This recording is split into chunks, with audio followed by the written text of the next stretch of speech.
इस वक्त हम मौजूद हैं जूना अखाड़े में। हमारे साथ हैं श्री महेंद्र कौशल गिरी जी महाराज और इनके साथ हैं एक 13 साल की साध्वी जो अब जूना अखाड़े में इन्हें इनके माँ बाप ने दान के तौर पर दिया हुआ है। और ऐसे में इनका नाम पहले राखी हुआ करता था, लेकिन वैदिक मंत्रोच्चारण के बाद अब इनका नाम गौरी रखा गया है। गौरी से हम बात करेंगे और महाराज जी से भी बात करेंगे कि किस तरह से माँ बाप यहाँ पर आगरा से आए। आपको बता दें कि गौरी इनका नाम रखा गया है, पहले इनका नाम राखी था। राखी के माता पिता आगरा के रहने वाले हैं और महाराज जी वहाँ पर कथा सुनाने गए हुए थे। कथा के दौरान इनके माता पिता से उनकी मुलाकात हुई और माता पिता इनके साथ जुड़ गए आध्यात्मिक तौर पर। और उसके बाद जाकर माँ बाप ने यह फैसला लिया कि महाकुंभ के दौरान जब 33 करोड़ देवी देवताओं का यहाँ पर वास होता है और तमाम नागा साधु सन्यासी अलग अलग अखाड़ों के पेशवाई के लिए निकलेंगे, शाही स्नान करने के लिए निकलेंगे, तो उस दौरान ही अपनी बेटी को लाएं यहाँ पर और यहाँ पर दान दे दें, जिनका पिंडदान भी होगा। लेकिन मंत्रोच्चारण वैदिक के साथ इनका नामकरण कर दिया गया है। ये आईएएस बनना चाहती थी। पहले इन्हीं से शुरुआत करते हैं, फिर महाराज जी से ही बात करेंगे। आपसे जानना चाहेंगे गौरी, महाराज जी से आपकी कैसे मुलाकात हुई? माता पिता भी महाराज जी के साथ जुड़े हुए थे। कैसे आपके मन में ये ख्याल आया कि हमें महाराज जी के पास जाना है, जूना अखाड़े से संबंध रखना है और उसके बाद आपको सन्यासिनी बनना है? क्योंकि आप आईएएस की तैयारी करना चाह रही थी और आप कॉन्वेंट स्कूल से पढ़ती थी, आपकी उम्र 13 साल है। जी हाँ, मैं मतलब घर वाले इनको बहुत सालों से जानते थे, बचपन से ही इनको। पर मैं अभी से ही जानती हूँ, जब से मैं 10 साल की थी तब मतलब आए थे ये, तब मैं 11 साल की हो गई थी। मतलब इनको मैंने मतलब देखा था भागवत में, तो इनसे मैंने गुरु दीक्षा लेने की इच्छा की थी, दीक्षा, पर इन्होंने दी नहीं थी मुझे। मैंने ज़बरदस्ती इनसे ली थी, रो रो कर कि दे दो ये वो। ये बोल रहे थे कि बच्चे पालन नहीं कर पाते, मैं किसी को नहीं दूंगा। फिर मैं जैसे तैसे इनसे ले तो ली थी। फिर अब मैं 13 साल की हूँ, जब मैं साध्वी बन चुकी हूँ, इनकी शरण में आके एकदम मन में भाव आया कि मुझे भी साध्वी ही बनना है, साधु रूप में आना है।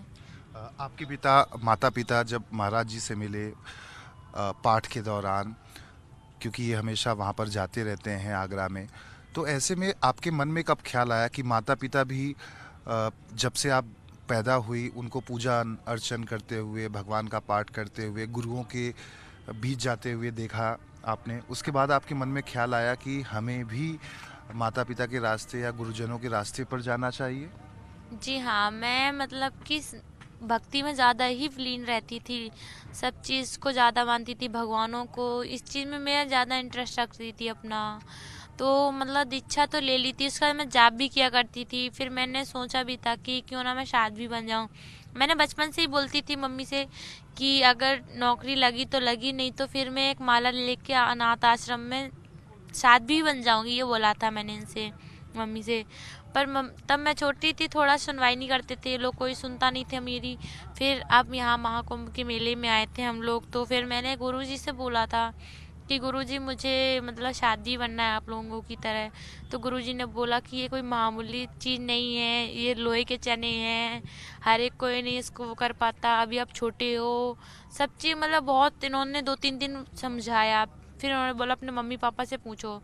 मैंने पूछा उनसे, तो उन्होंने बोला कि जो मेरी बच्ची चाहती है वो तुम करो। तो फिर मेरे मन में तो यही रील घूम रही थी, साध्वी ही बनना है मुझे, तो इसलिए फिर मैंने साध्वी का रूप लिया। आपके परिवार में कौन कौन है? माता पिता क्या करते हैं? मेरे परिवार में तो हम जो फैमिली, हम अलग रहते हैं।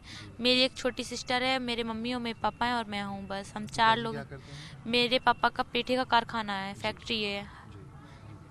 आपके मन में कब ख्याल आया कि आईएएस बनना है? क्या ऐसे टीवी पर देखती थी ऐसे लोगों को जो आईएएस पीसीएस की मैं परीक्षा पास कर लेते हैं? मैं कोचिंग जाया करती थी जी। आईएएस की, और उसकी पढ़ाई भी मैंने की थी। तो मतलब सब चीज़ मैं करती थी, स्टेडियम जाया करती थी, स्टेडियम में भी मतलब कि सब चीज़ मतलब खेलने कूदने में भी? खेलने कूदने में फूफू कराटे सीखा करती थी, सब चीज़ मैंने सीखी हुई हूँ मैं।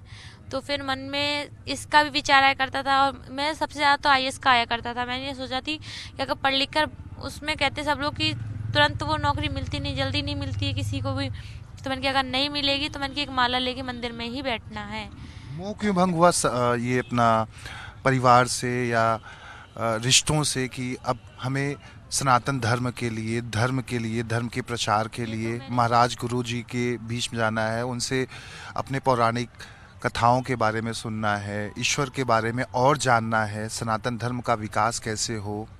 कब आप ऐसा सोचा? ये तो मैंने बचपन से ही सोच लिया था, अपनी मम्मी से बोल दिया था मैंने कि मुझे अनाथ आश्रम में छोड़ दो, मुझे घर से निकाल दो, मैं अनाथ आश्रम में रहना चाहती हूँ। मन में ऐसा ख्याल क्यों आया आपके ऐसे महाराज ही जी को देखकर कि कुछ सनातन धर्म के लिए करना है, विश्व के लिए करना है? हाँ, यही चीज़ सोचा था कि सनातन धर्म का प्रचार करना है, जो बिगड़े लोग हैं उनको सुधारना है, जो अनाथ आश्रम से बच्चियाँ हैं छोटी छोटी उनका जीवन सुधारना है, जीवन बनाना है उनका, ये चीज़ ज़्यादा करनी थी, सहायता करना अच्छा लगता था मुझे।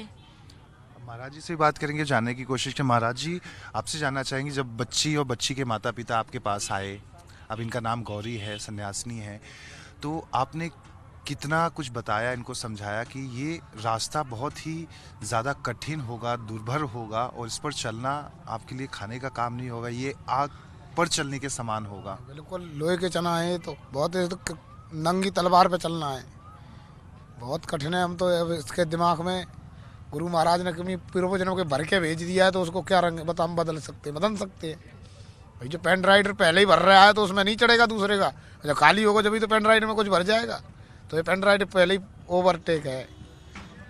आपसे जानना चाहेंगे, माता पिता जब आए तो क्या कुछ आपने उन्हें बताया और किस तरह से इनका नामकरण वैदिक मंत्रोच्चारण के बाद किया गया, और आगे की प्रक्रिया क्या होगी जब इनको पूर्ण रूप से सन्यासिनी का दर्जा दिया जाएगा? अभी क्या कुछ कार्यक्रम बाकी है जी। अभी 20 तारीख के बाद में प्रक्रिया होगी। क्या कुछ होगा? पिंडदान होंगे। जो हमारे जगत गुरु शंकराचार्य की परंपरा चली आ रही है ना, आदि गुरु शंकराचार्य से, वो परंपरा निभाई जाती है हमारी। जो परंपरा, जो धर्म ध्वजा के नीचे को निकल जाता है तो संन्यास मया हो जाता है। जो 16 पिंड भर जाते हैं, 17 पिंड होते हैं, एक पिंड गुरु का रह जाता है शेष, 16 पिंड भर दिए जाते हैं, 17वां पिंड गुरु का शेष रह जाता है, गुरु ही बचता है। गुरु और भगवान है, गुरु और भगवान में कोई अंतर नहीं है। ब्रह्मो गुप्ते गुरु ब्रह्मा गुरु विष्णु गुरुदेवा महेश्वरा गुरु साक्षात पार ब्रह्म तस्मै श्री गुरुवे नमः। अखंड में मंडलाकार में व्याप्त हीन चराचरम तस्मै श्री गुरुवे नमः। जगत व्यापकार वही भगवान कर रहे हैं, नहीं कर रहे। आपने इस 13 साल की गौरी में ऐसा क्या कुछ अलौकिक देखा कि हाँ, ये वाकई में सन्यासिनी बनने के काबिल है? इसने ही देखा है। गुरु कभी चेला को नहीं ढूंढता है, चेला को गुरु को चेला ढूंढता है। चेला नहीं, गुरु कभी गुरु नहीं ढूंढने जाता है कि मेरे को चेला मिले ना, चेला ही ढूंढ के आता है गुरु को। अब इसने तो हमको पता है, महात्मा तो हमसे भी बड़े बड़े बैठे हैं, हम तो कुछ नहीं है, हमसे भी बड़े बड़े तपधारी है, कोई जटधारी को मठधारी है, सिद्ध हैं, बड़े बड़े सिद्ध बैठे हैं। तो इसने हमको ही क्यों चुना? कोई पूर्व जन्म का संस्कार है ना, संस्कार से ही तो यहाँ तक आई है। नहीं, हम तो इसको कुंभ मेला में आए थे, हम तो उनको लेकर, और हम ये तो जाने, हम तो इनसे कहा भी तुम्हें कि तुम चले जाओ भाई। तो इनका पूर्व जन्म का संस्कार है। जब इनके कोई न कोई पूर्व जन्म, मोर कहीं रंगे नहीं जाते, रंगे जाते हैं, ये तो प्रकृति के रंगे हुए आते हैं। तो भक्त भी पलटे नहीं, चाहे जगह जगह जाए अनंत ऊंच नीच घर जन्म लीजिए हो संत का संत, वो तो कोई धन्य होती है, कोई जन्नी जो भक्त पैदा करती है। लेकिन कहा जाता है कि गुरुजनों का आशीर्वाद मिल जाए तो शिष्य भी उस ऊंचाई तक पहुंच सकता है। जो उसको दृढ़ विश्वास है गुरु के ऊपर, तो जो आसान है, वो जो सरल है ना, कठिनाई है वो सरल हो जाती है। जो दृढ़ विश्वास का है ना, मंत्र जाप कर मम दृढ़ विश्वासा पंचम भजन सो वेद प्रकाशा। गुरु मंत्र का जाप दृढ़ विश्वास से करेगा तो 4 वेद 6 7 18 पुराणों का भी उसकी आत्मा में अनुभव हो जाएगा। कहते हैं कि सोने को भी आग में जब तपाया जाता है तब निखर जाता है, तब वो निखर जाता है, तब वो जाके वाकई में सोना बनता है। तो गौरी के लिए आप किस तरह से उस कहें कि लोहार का काम करने वाले हैं, कि आप कैसे उसको परखेंगे और तपाएंगे कि ये सोना बने? अभी तो सोने को कैसे नहीं, कसौटी स्वाप कहती है सोना है या पीतल है, तो कसौटी पे तो अभी धीरे धीरे एकदम तो नहीं, एकदम तो तपाएंगे तो टूट जाएगा। धीरे धीरे रहमना धीरे सब कुछ होता है। सहज सहज से जो कहते हैं रसरी आए जाते सिल पर होते निशान होते हैं। महाराज जी, आपसे जानना चाहेंगे, गौरी को अभी क्या कुछ शिक्षा दीक्षा दी जाएगी? क्या कुछ प्रोसेस होगा? 1 साल का, 2 साल का? अभी इसका 6 साल का चलेगा। 6 क्या होगा 6 सालों में? क्या क्या सिखाया जाएगा? जो अध्ययन है ना, इसका संस्कृत का अध्ययन कराया जाएगा, गुरुकुल में घाला जाएगा। कहीं इसकी जो जीवन की आगे, जैसे उमा भारती, जैसे दीदी रितम्बरा है, बड़े बड़े हमारे जो देवी हैं भाई, योगी जी है, मोदी जी हैं, जो गुरु लोगों की शरण में थी तो निकल कर आ रहे हैं। बताइए, भाई मोदी जी है, आज मोदी तो बाबा बनने गया था, नहीं गया था बद्रीनाथ जाकर जो बोला मैं तो गुरु शरण में आ गया हूँ, तो उनके गुरु विद्यानंद जी क्या बोले बेटा तेरे में राजयोग लिखा है, अभी तेरे में बोले मेरे गुरु जी पैसा ही नहीं है, बोले तू एक बार जा तो सही। गुजरात में जाते ही हम 5 बार सीएम रहा, 15 साल सीएम करी, तो गुरु कृपा हुई कि नहीं हुई, कहाँ से कहाँ हो गया। तो आपसे जानना चाहेंगे गुरु कृपा कैसे होगी और किस तरह से आप तपने के लिए तैयार हैं, सोना बनने के लिए तैयार हैं, और भविष्य में आप क्या बनना चाहेंगी? अब साध्वी के तौर पर कहाँ पर अपने आप को देखती हैं? वो आगे गुरु वो महाराज तो की गुरु महाराज बताएंगे, जहाँ गुरु की कृपा होगी वहाँ ले जाएंगे गुरु जी। बस बनना तो आगे भविष्य है हमारा। गुरु महाराज हम अपने चलेंगे उस आसन पे रास्ता पर, और वो गुरु महाराज अपने आप मार्गदर्शन करते चले जाएंगे। वहाँ गुरु महाराज ने जहाँ पहुँचा दिए तो वहाँ आगे भी वही पहुँचाएंगे। हमें ये तो समझने के इसके अंदर है कोई भजन पूरा। कुछ मंत्रोच्चारण। ओम ओम भूर्भुवः स्वः तस्य वितुर्वरेण्यं भर्गो देवस्य धीमहि धियो यो न प्रचोदयात्। कल सिखाया था, याद आया था, धर्मस्य सदा गिलानि भारत अद्यत्तानां पार्थ श्री वंदे कृष्ण जगत गुरु। बोलो। मंगलय भवने मंगलहारी जबहु दशरथ अजर बिहारी। गौरी जो हमारे साथ खास बातचीत कर रही थी, हालांकि इन्हें आईएएस बनना था, लेकिन अब ये गुरुजनों के शरण में आ चुकी हैं। इनकी एक बहन है छोटी, और इसके साथ साथ इनके माँ बाप भी यहाँ पर महाकुंभ में आए हुए हैं, जहाँ पर इन्हें अब दान कर दिया गया है वैदिक मंत्रोच्चारण के साथ में। लेकिन कई सारी जो प्रक्रियाएं हैं वो आने वाले समय में होनी है, इस महाकुंभ के दौरान होनी है, जहाँ पर इनका पिंडदान किया जाएगा। और 6 वर्षों की एक लंबी जो शिक्षा दीक्षा है संस्कृत से लेकर वेद पुराणों की, वो भी इनके गुरु के द्वारा सिखाई जाएगी, जहाँ पर ये पूर्ण रूप से फिर सन्यासिनी बन सकेंगी। कैमरा दीपक के साथ दीपक दुबे, न्यूज़ 24 प्रयागराज।